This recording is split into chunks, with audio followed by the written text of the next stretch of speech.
Divya Himachal TV में आपका स्वागत है। आप देख रहे हैं आज दोपहर हिमाचल। आइए शुरुआत करते हैं दोपहर तक की कुछ चुनिंदा खबरों से। चलती बाइक में लगी आग, बाल बाल बचा सवार, पल भर में राख हुई मोटरसाइकिल। कोरोना से बचना है तो सरकार के नियमों का पालन करें लोग। बिलासपुर में 50 करोड़ के 4 प्रोजेक्ट देंगे पर्यटन को नई उड़ान, प्रशासन ने फंडिंग के लिए एडीपी को भेजी परियोजना। सांसों के लिए बेटा लड़ रहा जंग, पिता के पास इलाज के लिए नहीं फूटी कौड़ी।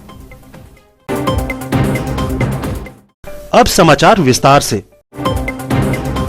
जिला मुख्यालय से लगभग 2 किलोमीटर दूर बदाह के पास कुल्लू भुंतर मार्ग पर चलती बाइक में अचानक आग लग गई। देखते ही देखते बाइक पूरी तरह से जलकर राख हो गई है। यह घटना रविवार करीब 11 बजे के आसपास घटी। सूचना मिलते ही दमकल विभाग कुल्लू की टीम मौके पर पहुंची और आग को बुझाया। इस हादसे में बाइक सवार बाल बाल बच गया। बताया जा रहा है कि सैंज घाटी के धाउगी सेरी निवासी रामदास बाइक पर सवार होकर कुल्लू से जा रहा था कि अचानक बदाह के पास बाइक से धुआं निकलने लगा। उसने तुरंत बाइक को किनारे लगाया और बाइक से उतर गया। इसके बाद देखते ही देखते बाइक जलकर राख हो गई। आज प्रदेश में कोरोना के मामले दिन प्रतिदिन बढ़ते जा रहे हैं। ऐसे में सभी को जागरूक होकर सरकार द्वारा तय नियमों का पालन करना चाहिए, तभी लोग सुरक्षित रह पाएंगे। यह बात स्वास्थ्य एवं परिवार कल्याण व आयुर्वेद मंत्री डॉक्टर राजीव सहजल ने कही।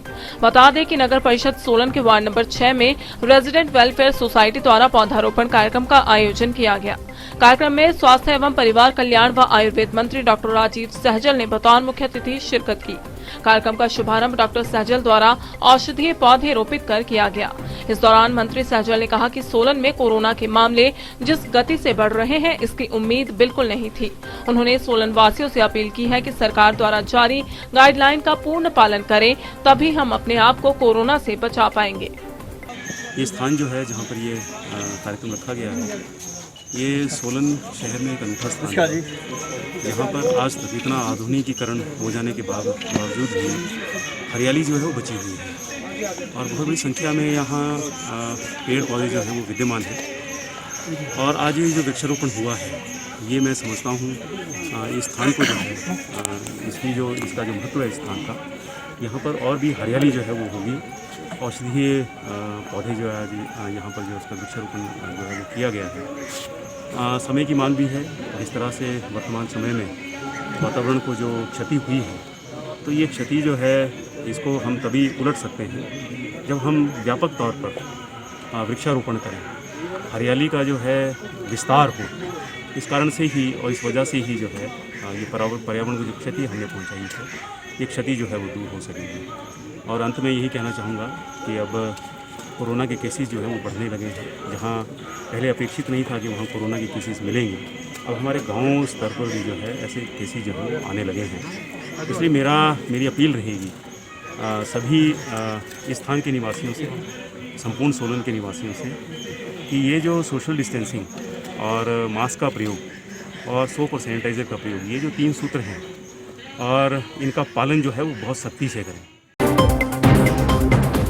बिलासपुर में 50 करोड़ से ज्यादा लागत के 4 महत्वाकांक्षी प्रोजेक्ट यहां पर्यटन को नए पंख लगाएंगे। जिला प्रशासन ने पर्यटन विभाग के माध्यम से एशियन डेवलपमेंट बैंक फंडिंग के लिए एक संयुक्त परियोजना स्वीकृति के लिए भेजी है।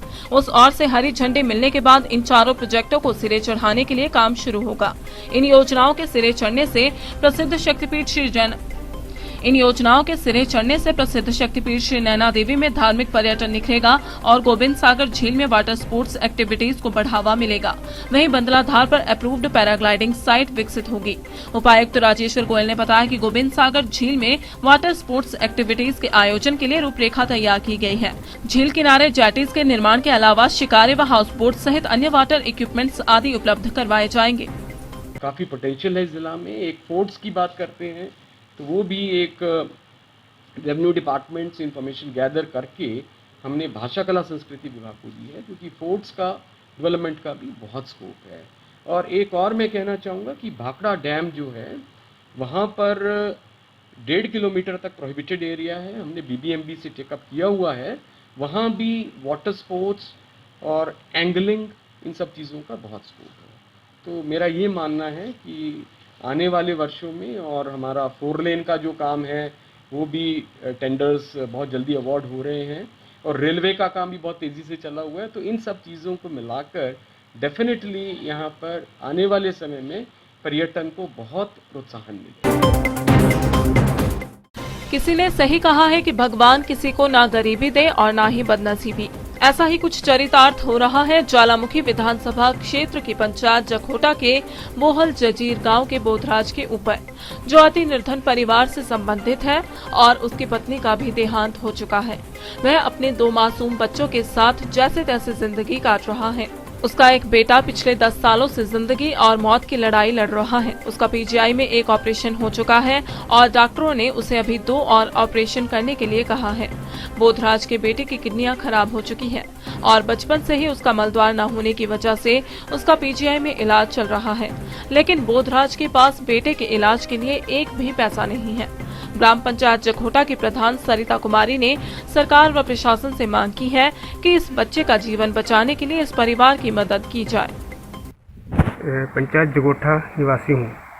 मेरी समस्या ये है कि मेरा बेटा, जिसकी आयु 10 वर्ष है, इसके जन्म से ही लैट्रिन की स्थान नहीं है।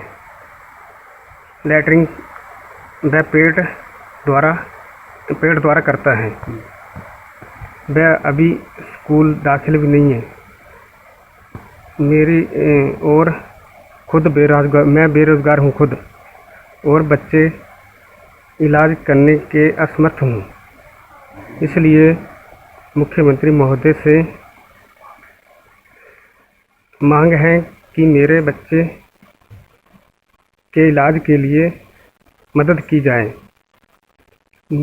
जाए और मुझे बच्चों के लिए छत भी नहीं है, मकान के लिए भी की समस्या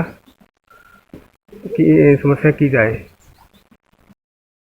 हाँ सर, मैं बता सकती हूँ कि ये जो बोधराज है, इनका बेटा बीमार है, बड़े टाइम से चल रहा है, कम से कम 8-10 साल हो गए।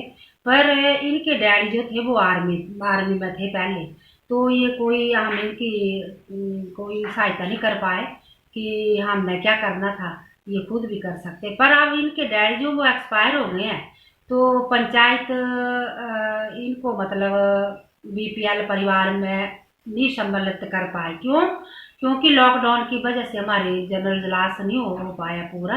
इस करके जब भी हमारा ग्राम सभा का जो इजलास है वो पूरा होगा, हम तभी इनको डाल लेंगे। मतलब जैसे भी होगा पंचायत से वैसा हम इनको मतलब इनकी सहायता कर देंगे। और मैं अपने मुख्यमंत्री श्री जयराम ठाकुर जी से निवेदन करूंगी कि ठीक है, ये बच्चा तो बड़ा सीरियस है, वैसे भी एक ऑपरेशन हो चुका है, अभी 2-3 और होने हैं। तो सर ऐसा है कि मुख्यमंत्री जी से मैं अनुरोध करूंगी कि इनकी जैसे भी हो, इनकी सहायता जरूर करें बच्चे की।